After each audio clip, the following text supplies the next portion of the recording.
We are back. It is WELSTech for August 19th, 2014. This is episode 355, a show where we talk about technology and ministry. We do it every Tuesday, 4 o'clock Central.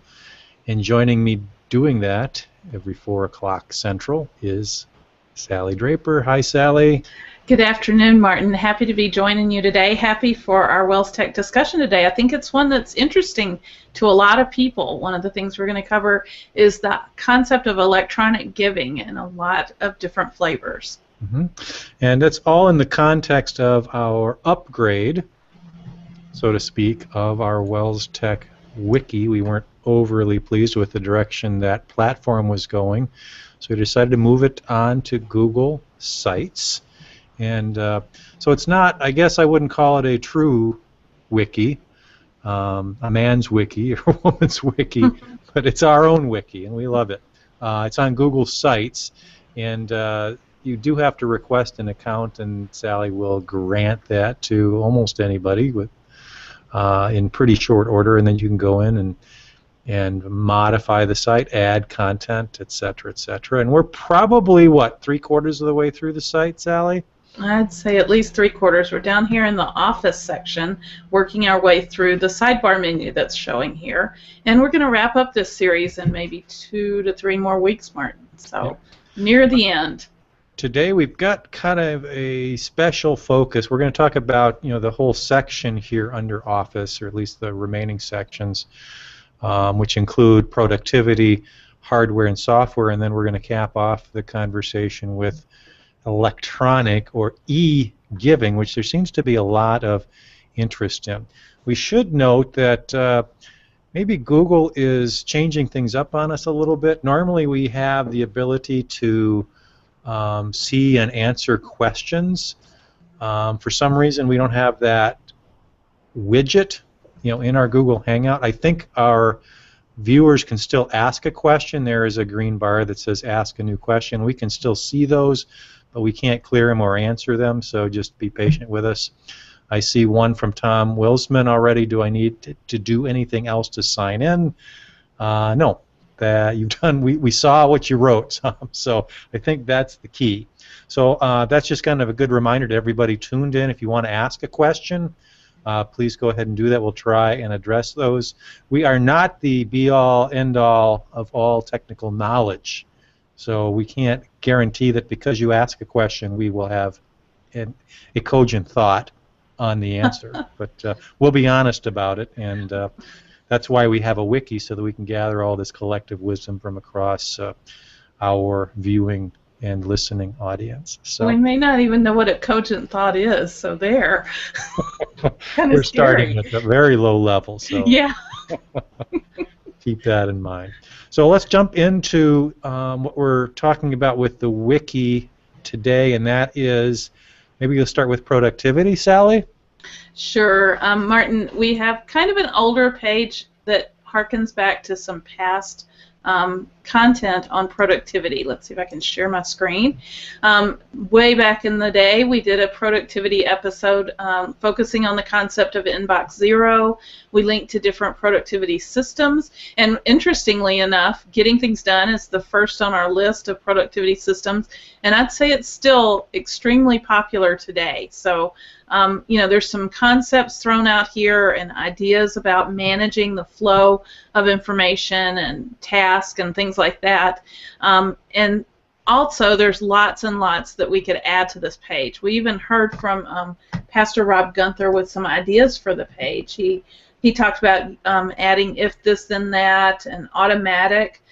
2 different systems that we've talked about on the show before, even ways to do sign-up sheets and things like that online. So there's plenty that we could add here, but I will say we didn't put a lot of effort into updating this page yet, because we have a topic coming up on the podcast that's going to be really focused on productivity.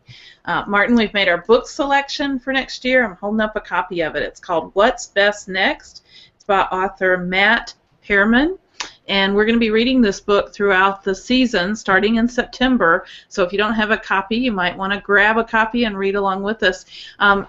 interesting read. I'm really excited as I'm making my way through the book because it's looking at productivity from the angle of the gospel motivation for productivity. And so I'm very excited about the concepts shared in the book, and I think that's going to give us an opportunity to beef up this area of the wiki considerably as we work through that book throughout the coming season. Interesting. Yeah, I'm looking for. I haven't read the book yet, but I've heard good things about it. And again, that gospel motivation, or that really focus on stewardship, doing what the best that you can with what you've been given, is really kind of.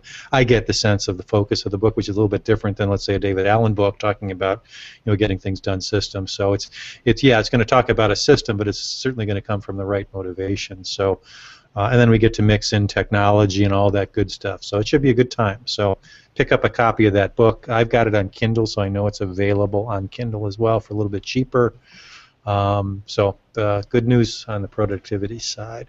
And if you do have productivity systems that you use or tips that you find useful, that's the kind of content we're looking for on the wiki. So dive right in and add that. And as things get added, we'll probably maybe even have a little segment on the show where we can talk about what's new on the wiki. I'd hope that we could get enough of that kind of content where we could have a little bit of segment each and every week. So hardware next.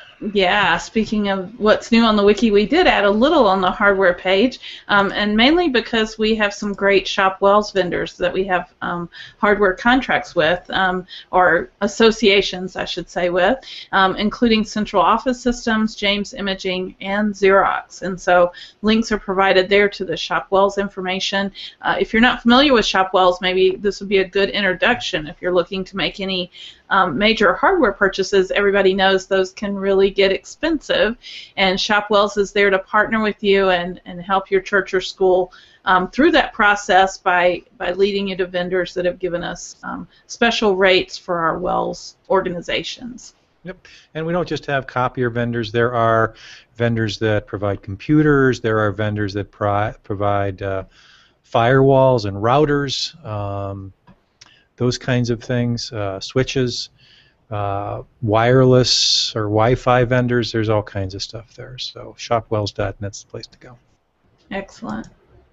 We also have a category here called software, Martin. And that's a pretty broad one, and a lot of room for growth, I guess, would be the best way to put it.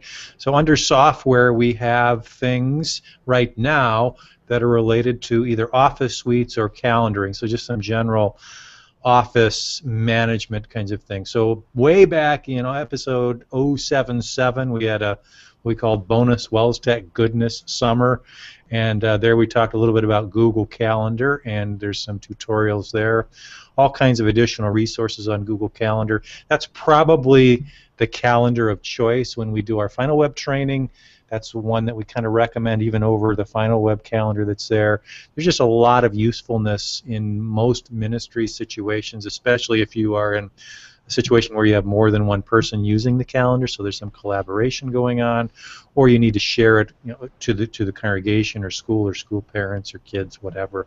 So yeah. Calendaring is there. Not to say that that's the only kind of calendaring solution that we would maybe want represented there. If there are others, that's great, but that's one that we've highlighted there. Yeah, and just to make mention, Google Calendar is easily subscribed to. If Right. Others have Google Calendar, they can bring your church or school calendar right into their personal calendars. And for that very reason, we actually converted the MLC Master Calendar to Google Calendar platform this summer. So if you're interested in including MLC events in your personal calendar, they're on a Google Calendar as well. So a good standard that we highlighted many years ago that's still holding true today. Then the only other category right now that we have under software is the Office Suites, and we had a good conversation going on the listserv back in 2009, so we've repeated that here. But there are kind of just a small group of players in this space. One of them is, of course, Microsoft Office and their new Office 365 offering. Google Drive we've talked about. OpenOffice and LibreOffice are two kind of open sourcey tools that you can use that we've talked about in the past. We even have a link there that compares Office suite, specifically Microsoft Office and LibreOffice. So if you're thinking pay for, don't pay for, that's maybe a good article to read to figure out, is it worth it, or can I get by without it? We probably should do kind of a little bit of a matchup on Office suites ourselves, Sally, because we do have experience with or the Google Apps environment and Microsoft Office. Both you and I use both of them on a regular basis, so it might be kind of fun to compare and contrast. And there probably are churches or schools who could get by with one or the other, but there may be some that one feature, that one tool that they need that they can't live without, that would kind of point them in one direction or another. Yep. I think price-wise, it's really exciting these days that you can use the online tools, especially like in education settings where you have a lot of students that you're trying to expose to the concept. You can use many of those tools for free. Office 365 is free for nonprofits.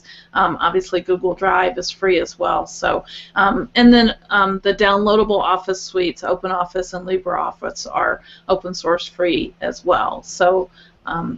Lots of options there. Again, just kind of what's your need and what tool best serves your need. So, and I'm wondering if there's other software that we should add to that page. What else do church offices and school offices use on a regular basis? I guess one thing I see that's kind of a gap is some kind of a design type software. I know a lot of people harken back to using Microsoft Publisher, and there are others in that space. There's even open source solutions in that space as well. So maybe some of you that are in that mode could share your experience with desktop publishing software or any other software you use in the church or school office. Yeah, one question we get a lot on the desktop publishing side is there cloud-based versions of these tools like there are for the Office suite?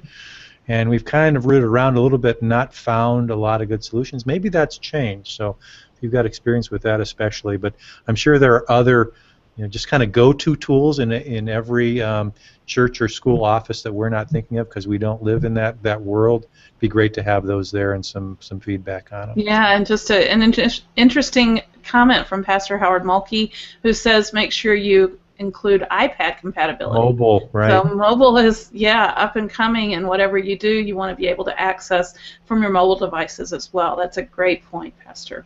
Yep. All right, then let's get on to e-giving or electronic giving. And again, this is, if there's any question that I receive probably more often than almost anything these days. I do get a lot of websites and marketing type questions, but it's probably in the area of e-giving. What would we recommend in those areas? So we've tried to build out a little bit of a page that would help somebody considering all the options, and this is not definitive whatsoever, but these are some things that we've either come across or talked to people who are using or have a little bit of experience with as we kind of examined or explore this whole space. And there's a wide range of approaches that you can take, from very easy to set up and very cheap to more deluxe, things that are a lot more complicated, and it's really going to depend on your needs. So that's probably the best place to start. Is don't start with the tool, but start with the need. What gap are you trying to fill?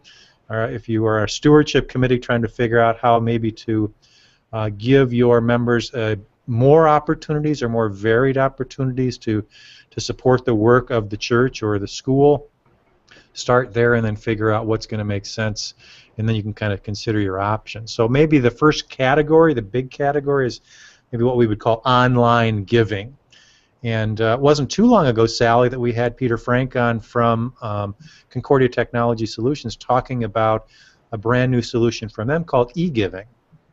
Right. They have partnered with Vanco and are integrating that e-giving option into your website easily, and tying in also to their Concordia Technology Solutions software packages, so that when you do receive gifts, they go into your accounting system properly and that kind of thing. So it's kind of a partnership that CTS has established with Vanco. And Vanco is one of the major vendors. We have some examples on the page of congregations that are using different e-giving options, and one is Vanco. Martin, I think your congregation uses Vanco, and some capacity as well. So Yeah, we don't use certainly. the online giving portion. It's more a form that gets filled out and automatic withdrawal through Vanco, and I think a number of churches do that. I wouldn't say participation has been great, but it's a start. So that's a little bit of a variation of our online giving category, but Vanco certainly has an offering there, as you mentioned, in conjunction with e-giving. I just think it's good to have some people that have some experience, because there's so many vendors out there, and at times you aren't quite sure which direction to go. Others that we listed that seem worthy of consideration are justgive.org, easytithe.com, and ministrygive.com. All of those will help you walk through that process of setting up online giving. Many times they'll have you create a page on their site, and from your site just link to it. And it may look a lot like your site, but it'll actually be processing on their website. Sometimes they'll give you embeddable things to put on your own website. It just depends on the vendor. The one of those three that I've heard about the most is the Ministry Give option. I've seen that a number of larger churches use that for some reason, so there's probably some value in certainly considering that one, seeing if it's a fit for you. It looks like it's been kind of battle tested and a major player there. Very good. Another way that you can encourage members to give is by texting, and oftentimes you'll see this come up perhaps if there's an event, maybe a catastrophe or whatever, and you'll see the Red Cross is accepting donation, just text a certain message to a certain number or whatever, and you can use that same kind of thing, and actually Synod uses that kind of thing if there is some kind of disaster that it's appropriate to allow people to give to support a cause or whatever. Yep. Mobile Cause is the vendor? Yeah, and in that particular genre, you have some limitations. It's not an unlimited amount that you can give because it's deducted from your telephone bill. So the telcos provide some kind of restrictions around that because they don't want to, have that collections issue. So normally it's like $5 or $10 or $25 max. So it's not going to be a replacement for, let's say, your envelope giving, but it could augment it, as you mentioned, or just kind of be that impulse give. So you're on you're at a location, you're doing an event, something like that, and you've got a number of people who can do it, and it's real easy to do. Okay. Another flavor, though, is to actually have a mobile app dedicated to your congregation or whatever it may be for giving, where people can use their mobile app to give. And actually we'll do another shout out to Pastor Mulkey because he pointed us to the Giving app. And this is a site that you can use. You can set up an account and have basically a web page where people can log in and give to your organization. I actually went through the process. If you scroll through the page, they show you a little bit of a demo of the app, and you can sign up for a free demo. And so I did. Let me see if I can just log in real quick. For those of you watching online, I'll show you a little bit of the behind the scenes. Obviously, I don't have any banking tied to this account, but when you first log in and create an account on the Giving app, they give you two URLs. They give you one to a test app where you can play with it and put in credit card numbers that don't really process or anything, and then they give you a link to the live app. So here's my link to my test app. And you can see that I could control like a header image for the top of the app, and it's pretty much just prompting people to log in. So if people want to use the app, they need to have an account through the app. If you read further on the website, they want you to set up a vendor account with a company called Stripe. I don't know if you ever heard of Stripe, Martin, but I looked a little bit at their website, and they pretty much are a payment processing API kind of application. So many different vendors use it as their payment processing front end. So you have to go through and add your federal tax ID. You have to add your bank routing numbers and bank account numbers and things like that to get set up with Stripe.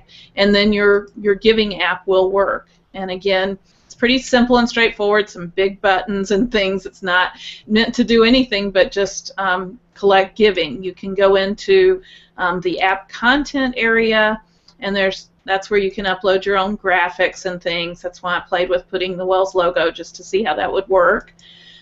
You can control a little bit about like the minimum donation amount, some messages that you give people, whether you can allow designations, so you could have it, if you want it to the general fund or the organ fund or missions or whatever it may be, you could list out what designation options to offer. And then some quick give and confirmation message areas. So it's customizable, but they pretty much just build a mobile-friendly website, or probably 3 or 4 web pages. It's not a very big site, that you then share with your congregation a link to it. Yeah, it's nicely done. It looks like it's legit, which is important when you're trying to build an interface that people feel comfortable with. I mean, maybe some situations people aren't going to be comfortable, so there's that barrier to get over. So obviously you want to be careful with the vendor that you choose, that there's something reputable about them, and they that they stand behind their product. The thing I like best about this one in particular, it is that mobile-friendly environment. So you can direct it, you can go there via web browser, but you can go there via an iPad or iPhone or Android phone, whatever, and still have a good giving experience. And looks like you do have at least some capabilities of some decent branding and theming. Just keep in mind that when you do online giving, and I think most people probably are aware of this, that there are fees associated with that. So it's not like somebody putting a $10 bill in the offering plate or writing a check. There's going to be a processing fee, and usually if it's by credit card, that could be anywhere from 3 to 5%. The other consideration when you're doing online giving is you may not get your money right away. A lot of these, that's how they make their money. They hold your money for a month or 2 or 3. It collects interest. That's how they invest it in other sources, so they get a return on their investment with your money. So you have to be aware of some of those limitations too, so that when you're looking at how these things work, whether it's Vanco or any of these other gift processing or payment processing places, even like Square or those kinds of companies, which I don't think we've mentioned yet, there is a fee and there is going to be some kind of period that you will be without that money. So it's not an immediate, like it shows up in your account kind of a thing. A little bit different than PayPal in that respect. We probably skipped over that even too, Sally, because you could use PayPal for this too, and I know anybody that is using FinalWeb, that may be an option for you if that works, because PayPal now will accept credit card information. There is a fee with PayPal, but the processing time I think is a little bit shorter. Okay, a couple of comments just to follow up on the giving app. Pastor Jonathan Schrader says Stripe is a good company. That vendor that does the payment processing, he's used them for a year or so, so that's good to know. And then also Pastor Mulkey says he's also looking at Givelify, so we'll have to check that one out too. I have up on my screen right now the pricing for the giving app, just kind of touching on that pricing. With the giving app, you can start at $19 a month to have your own app, and that's good for about 100-member church. It's good for up to 50 donations per month. And in addition to the $19 a month, you pay the 2.9% charge for each donation plus 30 cents per transaction. Yep. So that gives you an idea of some of those percentages. And you could get nickel and dime, and especially if it's low volume, it may not be worth it. Right. I'd be interested in those people that have used it, John or somebody else, if there was any increase, in offering or increase in maybe the giving process or the stewardship process in general, if that was a positive experience or not, because that's really what you're after. You want to make it easy, but you also want to obviously see results. Yep. 2 other categories on our wiki page, Martin, are automatic deductions. You mentioned that just a moment ago. That's what you do at Peace in Hartford, where people just fill out a form. I do that for my child's tuition at MVL. I fill out a form and allow them to draw the tuition every month to pay for their education. Same kind of concept. You could fill out a form and allow them to automatically deduct from your checking account. And Vanco is a vendor that allows you to do that kind of thing. So there's another option, not so much bells and whistles involved as some of the electronic options. Yep. And then credit card giving, you mentioned Square. It's a little dongle device that'll plug into an iPad. I don't know if have you ever been anywhere where they're using Square, Martin? Oh, all the time. Yeah. Yep. You go to any like flea market now or any vendor. I saw them all over New York when we were out there. Did they hand you the iPad for you to sign with your finger? Sign with your finger. Yeah. Right.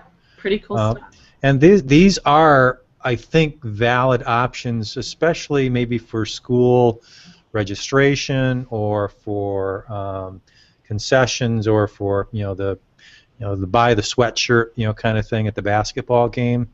I think by providing a credit card option, I think you increase the likelihood of a sale, and these are really good solutions. Square has been around a long time now, in technology terms, I guess, probably 5-6 years. Amazon just came on board, and I think they're underselling Square even, so that might be a great option for especially schools, I think, to look at for those kind of point-of-sale opportunities. Martin, we'd be remiss if we didn't make mention of something we saw when we were in Las Vegas last fall, meeting at several of the churches in the Las Vegas area. This picture in particular is from Green Valley Lutheran Church in Vegas. They actually have a credit card kiosk out in the narthex of the church. And I'm going to zoom in just on the text that's here. It says, how to donate. Swipe your card, touch yes on the screen to verify the last 4 digits of your card number, enter the donation amount and press enter, sign the first receipt, print an optional second receipt for your records, place the signed receipt in your envelope, the envelopes that are provided, and write your name on the envelope.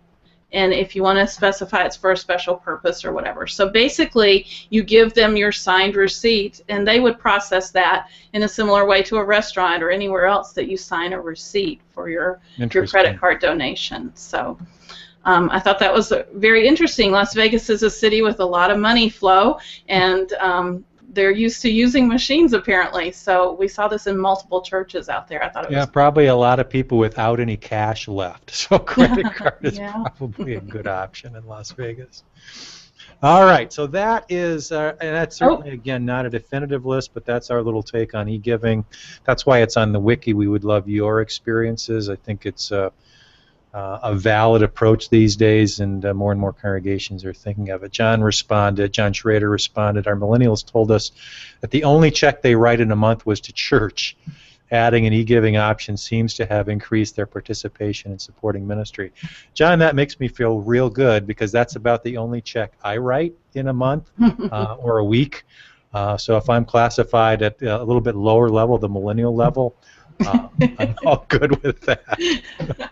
How about that? Martin, we do have one more comment. I have it way at the bottom of the wiki page, but Pastor Rob Gunther did chime in and say, a tip, creating a friendly URL has made giving online a lot easier. And by that, just something like your web address /give. That's what they use at Grace in Kenai, Alaska. And he provided that link. It's out on the wiki page, and he also added, feel free to try it out if you'd like, preferably in large amounts. So you're invited to test out. Why don't we just, I'll just show that really quick, just to give you guys an idea of what an online giving page could look like. This is what theirs looks like at Grace and Kenai.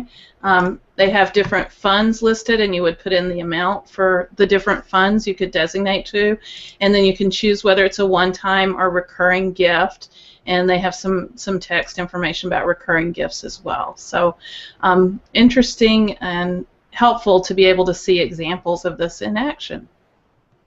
Very good. Thanks for all the contributions, and I think we're off to a good start here with the wiki transformation. Let's move on to our tips and our picks of the week, and I'm up with my tip. Let me do a quick screen share for those of you watching at home, and I'll just talk through it for everybody else. This is Gmail, so my tip is related to Gmail, and basically it's as simple as turning these things that Gmail calls tags into folders and using filters to get stuff stuffed into them, and it's very easy to do. So here's the use case. So I want to take any kind of email from a certain address or certain people or groups of people and put it in a special tag or folder. So let's say I want to take all my email from people with WELS.net email addresses. So all my business email I want to go in one folder from, let's say, WELS.net account holders. So I would go into settings, and that's through that gear icon in your Gmail in the upper right, and go to the labels tab, and you can see all of the existing labels that are there, and you can move those around. You can do basically anything you want with those as far as ordering, hiding, showing, and so on and so forth. Or over on the right, you can show all of those labels here as well. So down at the bottom of that list, you can create a new label, and I'm just going to create a quick one called WELS.net. I'm not going to nest it or anything. So there is my new label. If I come back into my settings, I'm going to go now over to filters, and I have no filters now. I'm going to create a new filter, and all I want to do is look for any email from anybody with an @wels.net. So I'll type in *@wels.net. And a star is like a wild card. Wild card, yep. Thanks for the translation. And that's all the criteria I want. So that's the only filter. So I'm going to create a filter with this search. And then I tell it what to do. First of all, I'm going to skip the inbox. I don't want to see this in my inbox. I just want to apply this new label that I created, which is right there, WELS.net. I'm going to create the filter. And now, when I go to read my email, all I would have to do is look for WELS.net, the WELS.net folder, if you want to call it that, for email that comes into the system. It won't clutter up my inbox. I can keep things separate. You can do that with any kind of thing that you could filter on, a from, a to, something in the subject, something in the message itself, and kind of tidy up this this email mess that sometimes is your inbox, and keep things nice and clean. And you just need to get in the habit of checking those folders. So that is my tip of the week for all you Gmail users.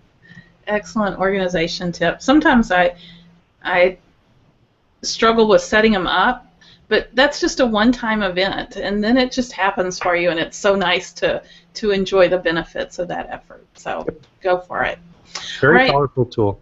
I'm going to share my screen. My explanation is short and sweet. Mine is a keyboard shortcut that I just learned about, and it works in any browser, I'm told. And it is basically the ability to easily select the web address. And I select the web address all the time, Martin, because I'm always sharing the web address with people or whatever. And sometimes you can click and it highlights it all, but sometimes you click wrong and you're in the middle of it and you have to go to all this mouse effort to highlight a web address. Instead of any of that, you can press Control+L and your web address is highlighted. So then you could Control+C to copy it or whatever you needed to do. But Control+L works in any browser. Are you testing it out? No, I'm not. Okay. I don't want to do something bad to the Hangout here. Oh, you can trust me, Martin. Control+L, that's a keyboard shortcut you want to remember, especially if you do a lot of copy and pasting of browser addresses. So that's it for my tip of the week. I should jump right into my pick of the week. And my pick of the week came across my desktop just this morning. It's from my friends at Powtoon. If you guys hadn't heard of Powtoon. Are they still around? They are. They have 5 million Powtoons created, and they're celebrating just in time for school with free premium accounts for teachers. And so you can go to this webpage. I'll have a link in the show notes. It's powtoon.com/LP/tuneups, and you can click the button to get a free account. And the promo code is kind of in little letters, but it's TuneUp5M.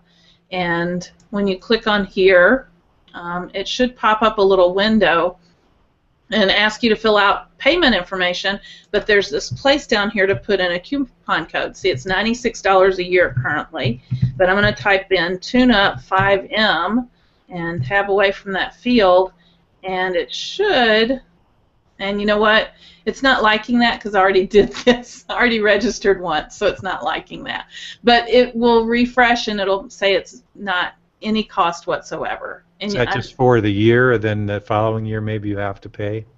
Well, I guess potentially, but Animoto is that way. You have to register every 6 months with Animoto, but they continue to let you have the access. They just want to get rid of any dormant accounts or whatever. So we'll see. You know, there's no promise here. But I did this earlier today. I signed up. They don't give any criteria here on this page that you have to have a .edu account. I just signed up with my MLC account, though, and it went right through. And I immediately had a premium $96 a year account with Powtoons. And did you say what Powtoons was? That's a good question. I had that in my mind, but if you guys aren't mind readers, maybe you don't know. Here's a sample Powtoon. I'll just play it real quickly. You won't hear the audio, obviously.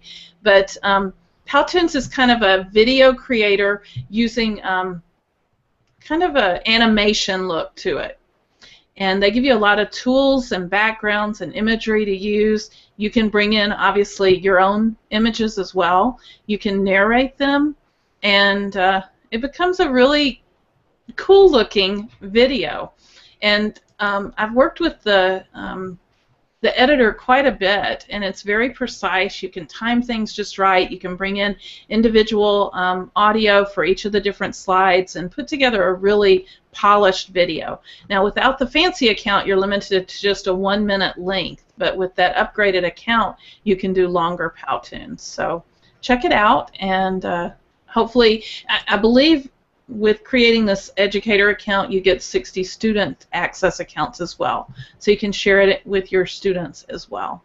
So give it a try. Kind of, is it Common Craft? Is that the I think the ones so. I'm thinking of? That kind of flavor to it with the cutouts and whatever. It's a little more digitized than that, but that's kind of the concept. So.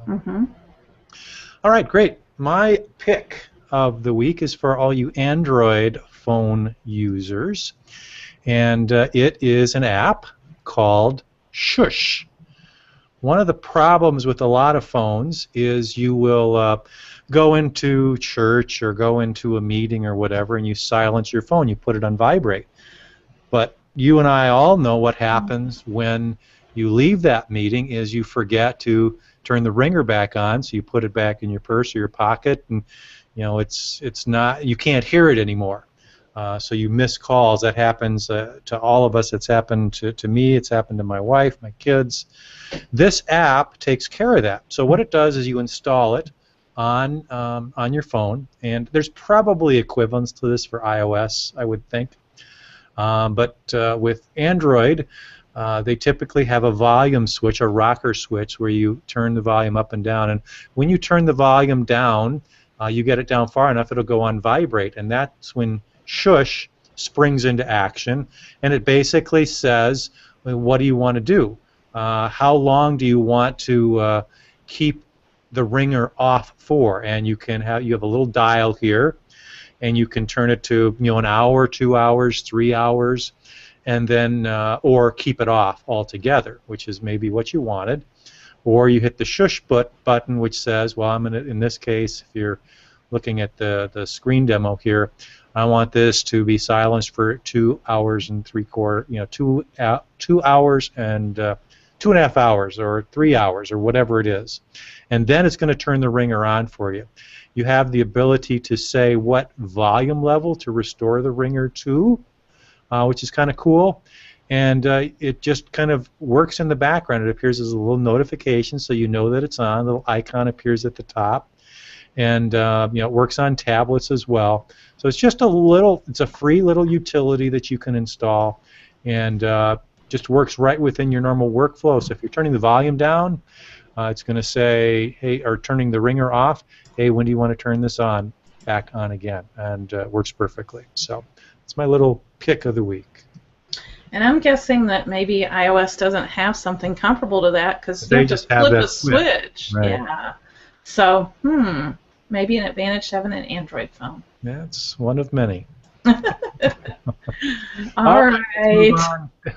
Let's move on, Sally. Do we have do we want to do a little promo, a little advertising? I think we do, because we have a WELSTech conference coming up, and we're hoping many of our WELSTech listeners can join us for that.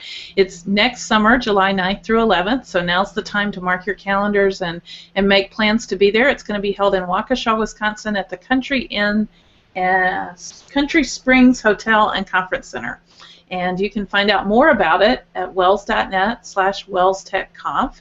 In particular, we'd love for your interest to be sparked to present something at the conference. And that could be anything technology ministry related. We're wide open to all kinds of suggestions and would love to hear from you if you think you have something that would be of interest to others to learn about.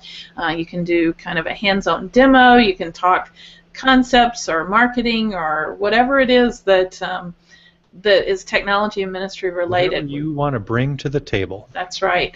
And there's a page on that website, again, wels.net/WELSTechConf, where you can submit your ideas. Our planning committee will be reviewing those in October. And so we'd like to hear from you by the end of September if possible. Great. Yep. Let's move on to, and the conference is, I think maybe you mentioned, July 9th through 11th, 2015. So Yep. let's move on to community feedback. And you're going to be so excited, Martin, because we have a Pinterest feedback to share. If I can find my correct window to share. Okay. Yeah, actually, I have to tell the truth. Rachel Pearson, our friend from Trinity in Waukesha, teacher and tech director there, shared this in a Google group. It's kind of a private Google group called Wells Google Schools, and I just added it as a pin so that others could see it in a more public place. It's an infographic that was released today from Google for Education, and it's kind of a best practices, top 10 things related to the new Google Classroom platform. They have rolled that out to all of the Google Apps for Education domains, and so teachers can begin to use it right at the beginning of this school year. And they just have some points here for you to consider, like use Classroom for any subject and attach relevant videos, websites, documents, and more. Save time at the photocopier when you use the Make a Copy for Each Student feature. So make a digital copy and it will show up for each student. Save trees and money when you go paperless with Google Classroom. Share announcements with your whole school by putting all teachers and students in a class. So, you know, sometimes you might think of grouping people together by their actual physical classes, but if you want to have an all-school class, then you can have comments there as well. So lots of good tips on the infographic. Check it out, especially if you're planning to make use of Google Classroom as a learning management system this fall. I'm looking forward to hearing more about Google Classroom. I don't have any experience with it, so if somebody's using that in the fall, it'd be great to hear from them how it's going. Brand new product from Google. Yep. Next up, Martin, we heard from our friend Julia Wagenknecht. She asked a question about sharing photos online, but doing so privately.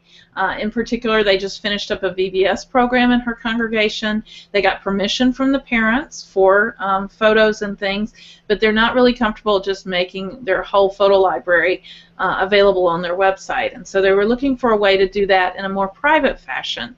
And they looked at Flickr, but it looks like Flickr wasn't going to do the trick for them. There's not a great way to share privately there. So they were looking for other suggestions. Well, I think Flickr can do it. You just have to kind of know the the ins and the outs of Flickr. Google Photos would do it. Mm-hmm. Google Drive would even do it, depending on what kind of functionality you want. Mm-hmm. But I think Google Photos would work well. In both of those cases, though, I'm wondering if they have to have an account to make use of the private page. Right, but how else would you secure something unless somebody had to log in? Yeah, I had another take, and this is an example on the screen of using Dropbox. This is not a secure link. This is a public link, but it's really super long and ugly. And so security by obscurity. Exactly. So that's another option for you. You could do it in a public Dropbox folder. Their interface for images is pretty decent. You know, you get a little preview. You can right-click and download them or whatever. So, I mean, that's just another option to consider. Any of those Cloud-based hostings are going to have that kind of stuff, but how you do There it privately. I'm trying to think of the tool now. I'll have to do some research, but there are services or plugins that ride on top of like Dropbox that'll provide a single password kind of solution where you can't get in unless you provide this password. So maybe that's more what the question is. So just kind of a single password approach. So then they wouldn't need a special account. They would just need to know the credentials to view the page. Right. So yep. Similar to Vimeo does that, where you can just assign one password to get into it. To an area of your account. Sure. So there's some ideas for you, Julia. Let us know what you come up with and how it works for you.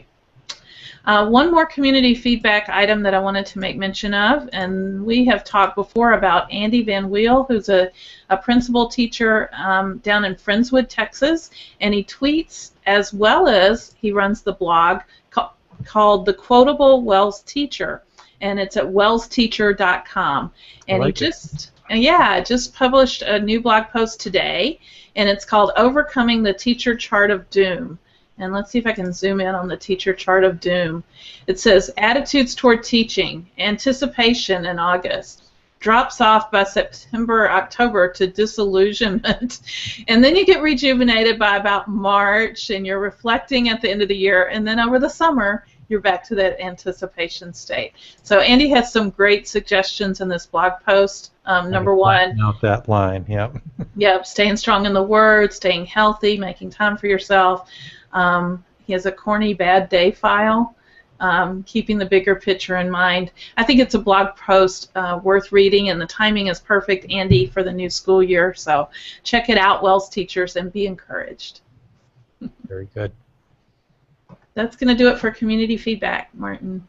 Okie dokie. Back to you. And boy, it's a longer one of our summer shows, but we had so much e-giving goodness that we wanted to share. Next week, not quite as edge of your seat kind of stuff, I dare to say. Planning and policy. Important stuff. It is important. You need those plans, you need those policies, especially in the society in which we live. You've always needed planning, but policies are really critical. So we've kind of gathered little bits and pieces from all over the wiki because we weren't quite sure what to do with these and put them all together. So we're going to talk about planning and policy, privacy, etc., etc., etc. So that's next week. Stay awake for it. Please come back. What's our featured video? We have an addition to our presentation and teaching videos playlist, Martin, and it's from the 2014 International Wells Youth Rally. Pastor John Enter did one of the keynote presentations there. It's about an hour long, and I was thinking this would be great to share with your youth groups that weren't able to attend Youth Rally, because I think he has some really wise words to share. So check it out. We will have it embedded on the show notes, and there'll be links there as well. Okay. Thank you very much. Thank you for everybody who joined us live and asked and answered questions. Really awesome that you could join us again every Tuesday, 4 o'clock. But if you can't make it, we're pushing this out in video and audio format on iTunes. It's on our website. Go to wellstech.wells.net. If you want to give us feedback, you can go there as well. wellstech@wells.net is our email address. All kinds of ways to communicate with us. We're just glad that you decided that what we do here is worth your listening or viewing time. So come back again for episode 356, Sally. I think that's going to do it for 355. See you next week, everybody.